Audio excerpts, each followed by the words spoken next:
welcome to Castanet's Week in Review. I'm Jen Zielinski. Our top story: the long-awaited trial for Matthew Forrester, the man accused of killing Taylor Van Diest, finally got underway in a Kelowna courtroom this week.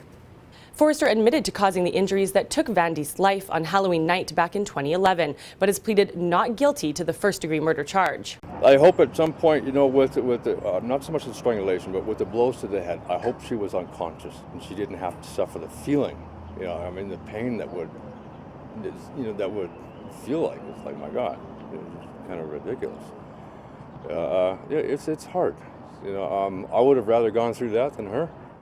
The jury will now have to decide the question of intent and decipher whether Forrester actually intended to kill her. Our Ragnar Hagen will have up-to-date coverage on the trial as it continues over the next couple of weeks. A 4-hour standoff in West Kelowna that had several homes evacuated was a false alarm.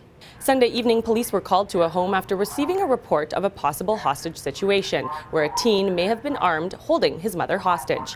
However, no one was inside the home at the time of the raid. In fact, the residents of the house were behind the police barrier as the events unfolded.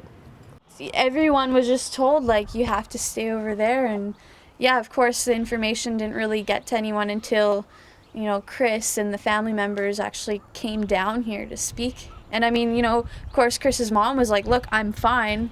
No one's hurt. But still, they were the police were very convinced that someone was in our house and they were armed. The investigation is now centered around an offense of public mischief. 2 vehicle fires, apparently intentionally set 2 hours apart, have police investigating arson in Rutland. The first fire damaged the inside of a Jeep just off Ziprick Road around 3 a.m. However, a witness to this blaze had a car on his property completely torched only hours later. Well, I thought there was somebody stealing stuff out of my car. I just thought it was the electric lights.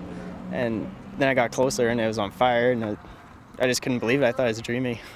Police are not directly linking this witness as a suspect to the fires, and they are not releasing what type of accelerant was used.